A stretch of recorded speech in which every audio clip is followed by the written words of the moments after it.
At 16:30, on June 20th, 260 American aircraft lifted from their carriers and flew more than 300 miles into fading daylight. Knowing fuel calculations allowed almost no margin for error and night recovery was nearly certain.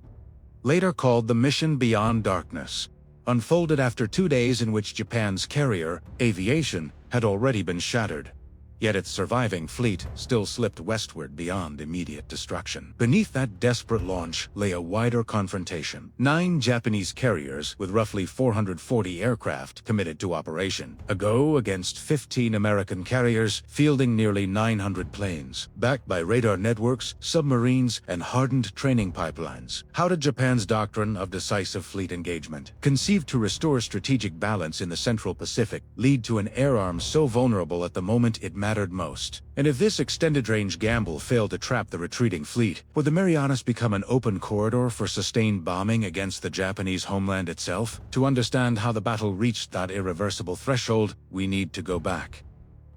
By early 1944, the balance of power in the Central Pacific had shifted decisively, and American advances through the Marshall Islands brought naval forces within operational reach of the Marianas. This movement was not symbolic. It was strategic acceleration, because the Marianas formed a central segment of Japan's inner defensive ring stretching toward the homeland. Saipan, positioned only 1,200 nautical miles from Tokyo, offered something unprecedented: an airbase from which B-29 bombers could strike Japan's industrial core directly. When approximately 50,000 American troops landed on Saipan on June 15, the battle ceased to be regional and became existential for Japan's war strategy. Losing the Marianas would fracture defensive continuity, eliminate mutual air support between island bases, and open a direct corridor for sustained strategic bombing. Because of this, Japanese planners activated Operation Ago, a plan built around concentration, timing, and the long-held doctrine of decisive fleet engagement. The objective was clear: lure the American fleet into rain,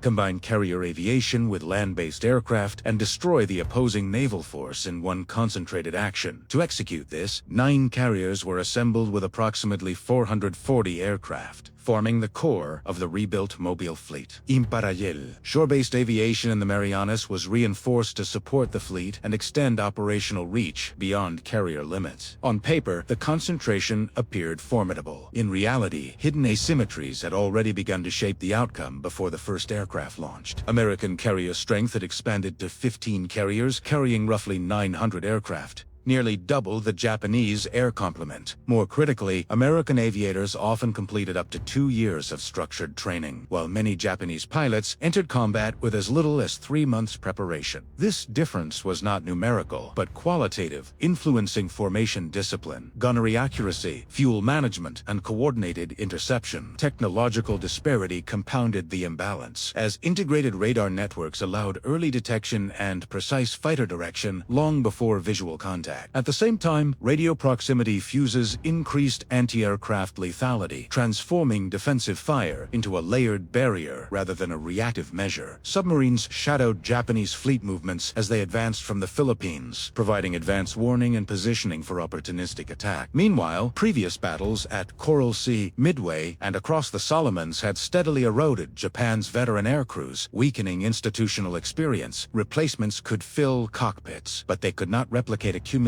combat intuition forged over 2 years of attritional warfare. Even so, the decisive battle doctrine demanded action, because allowing the Marianas to fall uncontested would concede strategic initiative permanently. Therefore, Operation Ago became less an option than a necessity. Strike now with concentrated force, or accept a war that would soon reach the Japanese homeland itself. On June 18th, submarine reports confirmed that major elements of the Japanese fleet had passed through San Bernardino Strait and were advancing eastward toward the Marianas. This contact eliminated speculation and transformed the situation from anticipation into imminent confrontation, forcing American carrier forces to prepare for fleet-scale engagement. At the same time, landings on Saipan were still underway, supply ships remained exposed, and the amphibious operation had not yet stabilized. Because of this vulnerability, the fast carriers were required to balance 2 competing priorities: advance aggressively westward or remain positioned to shield the landing forces. Search aircraft fanned outward during the night of June 18th. Yet the Japanese fleet remained temporarily beyond confirmed range, increasing operational uncertainty. Before dawn, On June 19th, patrol aircraft finally located the advancing fleet roughly 350 miles from the American carriers, confirming its eastward course. However, the distance placed the Japanese carriers within strike range of American forces, while the reverse was not yet true, creating immediate exposure.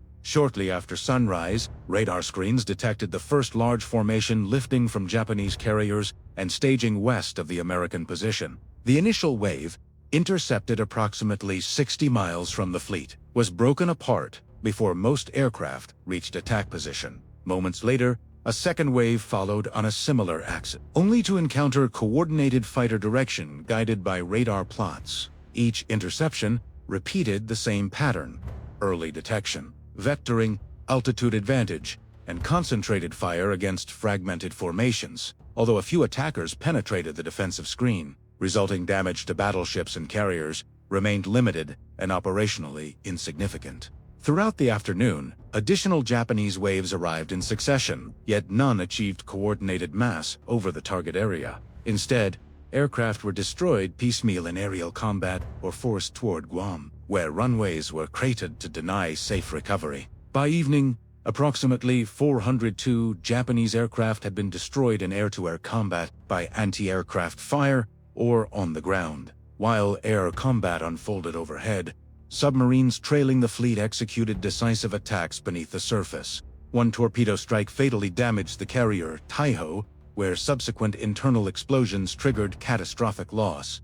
Another attack sank the veteran carrier Shikaku after aviation fuel vapors ignited following torpedo hits. These submarine actions compounded aerial losses, removing 2 fleet carriers on the first day of battle. As darkness approached on June 19th, Japanese carrier aviation had been virtually eliminated, though much of the surface fleet remained intact. With the defensive battle won but the enemy fleet still retreating westward, the operational question shifted from survival to pursuit. If contact could be regained quickly, a final strike might prevent withdrawal. If not, the surviving ships would escape beyond effective range. The battle had shifted from interception to chase, and the decisive moment now depended on distance, fuel, and timing. During the night of June 19th, the carrier force advanced westward at maximum sustainable speed, attempting to close the widening gap with the retreating Japanese fleet. Fuel limitations and recovery operations had already consumed valuable time, meaning distance would determine whether the battle ended decisively or inconclusively. At 15 o'clock on June 20th, search aircraft finally reported confirmed contact with enemy forces approximately 2 miles west of the American position. Initial reports underestimated the distance, but subsequent corrections revealed the nearest group was over 300 miles away and still moving west.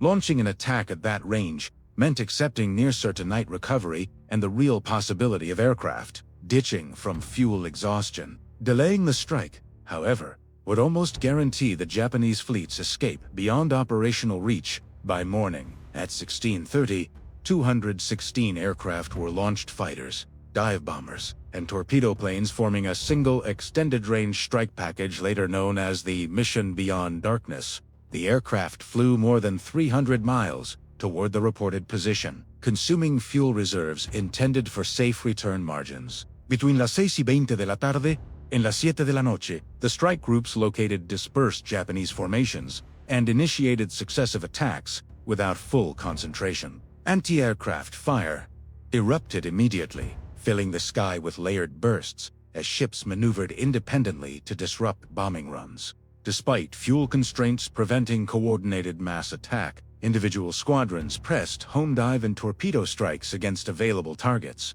The light carrier Hio was struck and ultimately sunk, while 2 oilers were destroyed amid continued air assault. Additional carriers, including Zuikaku, Junyo, and Chiyoda, sustained damage during the engagement. Of the approximately 75 Japanese fighters defending the fleet, 65 were shot down in aerial combat.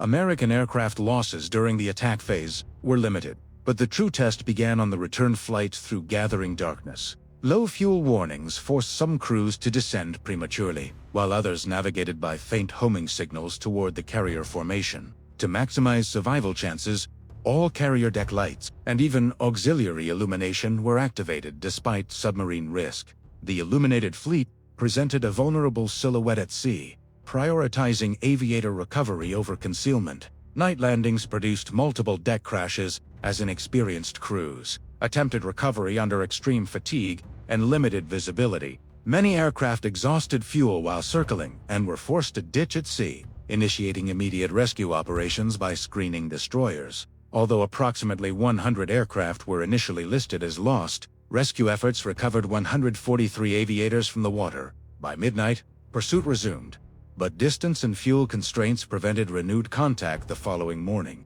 The Japanese fleet had escaped physically, yet its carrier air arm had been shattered beyond recovery in 2 decisive days. When the battle ended on June 20th, the material balance was stark and irreversible.